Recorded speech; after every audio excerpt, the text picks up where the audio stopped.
Hi, my name is Samantha and welcome to today's video. Today we are going to be using the pieces of our cut up tissue boxes and making them new. Let's get into it.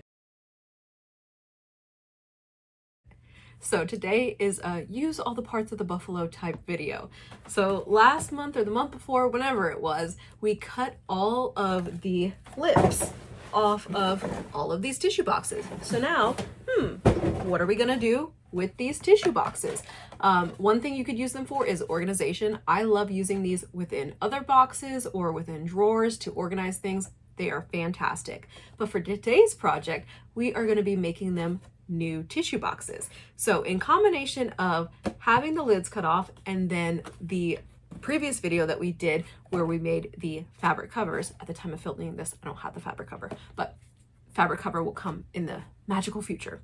Fabric cover, we are going to need to fill this up with some tissues. So today we're going to be making some handkerchiefs and figuring out the best way to load them in this box, putting the fabric cover on top so that boom, we have some reusable tissues. So each station will have two tissue boxes, right? One for the clean Kleenex and one for the dirty. So that is the plan for today's video. Come along with me as we try to figure this out. So in our last video, we went and made this reversible tissue box cover. In today's video, we are going to make tissues to go inside the box so that then we have, I can't do this one-handed, one second. So that then we can refill the tissue box with reusable tissues. That's the plan. So these are the cuts from all of the side edges. I'm hoping that these are the right size. Moment of truth. Okay, let's see here. This is 8 by 8. Oh, this is not big enough.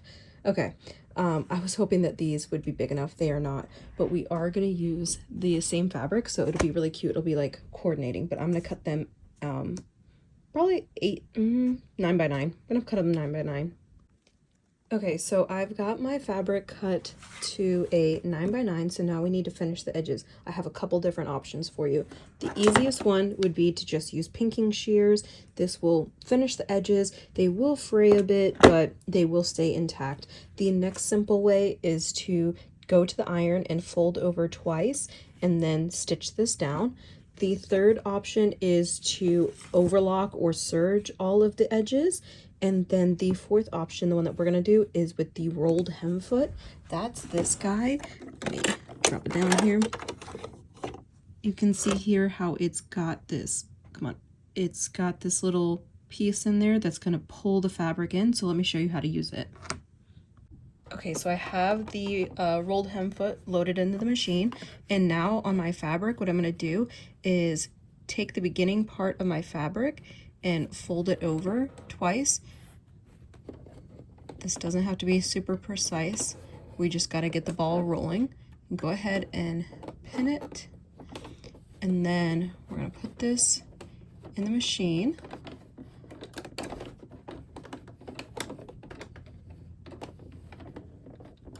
Okay. I'm going to pull my pin out so I don't stitch over it.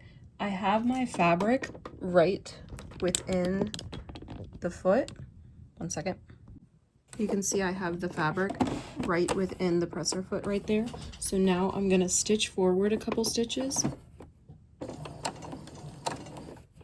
Go back a couple stitches. And then now with the needle in the down position, I'm going to get my fabric to go up and around the little curlicue. So now my fabric has caught. And then with the rest of the fabric, I am just going to manipulate it so that it gets pulled into the presser foot.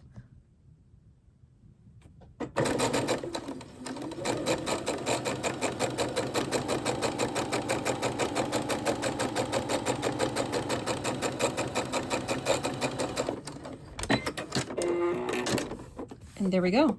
The only downside to this one is that we have to start and stop at the beginning of every single side versus if we did the roll and press, then we could just keep going all the way around. So I'm gonna go ahead and finish the edges on all of the handkerchiefs.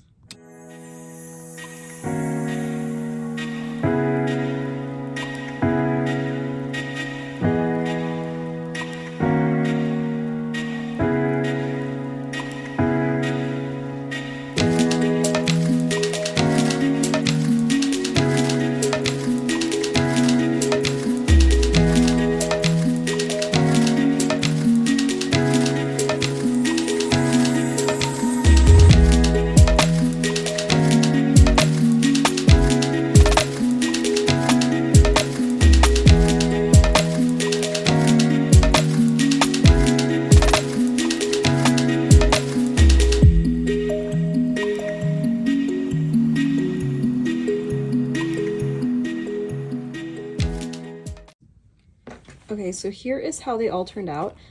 Yeah, I gave up on the rolled hem. It was good practice, but I think it turned out awful. I mean, look at those edges. Oh, they are terrible. So it was good practice. I'm glad that I learned what to do and what not to do. I went back to my roots and just did the double fold. This one I ironed, but these other ones I just did it willy-nilly at the sewing machine and just did it in the moment. I mean, these are not meant to be super fancy, right? They are just Kleenex. So now what we need to do is we need to fold them so they can like accordion out. So I think I'm gonna fold in half, right? Like, and then I pull out. Yeah, that's my thought. Okay, so fold in half. Okay, so this next one, fold in half this way, right? Fold in half. I'm thinking this will work. We're about to find out. Okay, so now we're gonna drop them in, and oh, I need to blow my nose. Ah, okay. Oh, that didn't really work. Ah, okay. Oh, okay. So we definitely need a lot more. This is not enough. This is 1, 2, 3, 4, 5. You probably need like 15 or 20 to like make enough, but it did take me a really long time to make these. Like, it's a really simple technique to do the rolled hem. Don't do the hem foot. To do the rolled edge, but it just takes ages. It just takes so long to do. It's much quicker to just use the serger and just serge all the edges, but they just don't look as nice. So anyways, that is how you can make a super cute DIY tissues, so sustainable tissues. Let me know what you guys think in the comment section down below. Please don't forget to like and subscribe, and have a wonderful day.